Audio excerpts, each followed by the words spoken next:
The Romantic Comedy. Chapter 2. John and Jerry. Mom was cooking up one of her special dinners. Mom doing this every time her two sons came over. In Madeline's eyes, they could do no wrong. Both were sitting in the front room in their favorite chairs watching a football game. Each had a beer, both wincing whenever a play did not go the way they wanted. Both were heavily invested in fantasy football. Madeline's voice wafted out of the kitchen. "Boys, I hope you're hungry. I made a lot."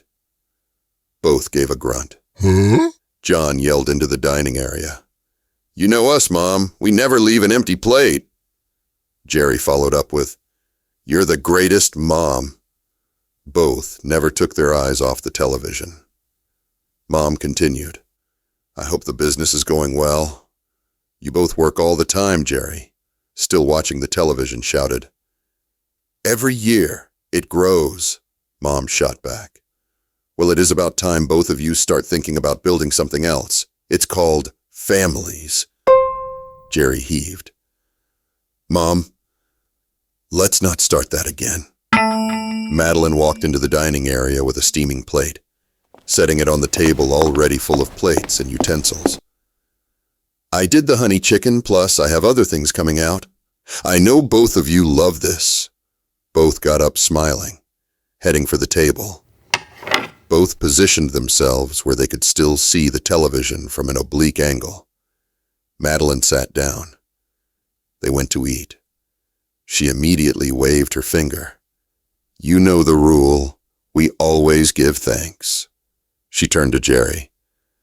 "I believe it is your turn." After the short blessing of thanks, both dove in. Madeline sat watching, a pleased look on her face, as they voraciously tore through the entrees. Madeline loved to see her boys well cared for. For her, they were still her babies. She knew what was best for them, and never wavered in voicing her opinions. She, picking at her salad, looked at them. "Well, I know neither of you don't want to talk about it, but..." Jerry held his hand up.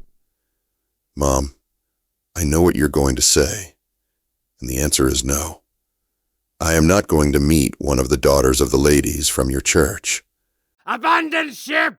John grunted between bites. "Me too. Not interested." Madeline wasn't done. "Well then, I would suggest both of you try to at least expand your horizons. Get out, to where there are nice girls." Huh? Jerry winced, looking at the television. "Shit, there goes my player. This guy's acting like he's trying out for the Special Olympics." John laughed. "I told you he was a sports wannabe." "You should have listened to me," Madeline interrupted. "Boys, you both know I do not tolerate any bad language." Jerry smiled. "Sorry, Mom. It's from us hanging around all the workers." Both knew, when coming over, to expect the conversation. Recently, they had been down this road many times. In the past, both had dated some nice women, and every time, Mom had found one fault after another. Madeline had cleared the table, now gleaming clean.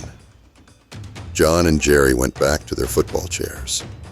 The game ended with both commiserating on their players, not moving up. They walked into the dining area. Mom was sitting at the head, where she always sat.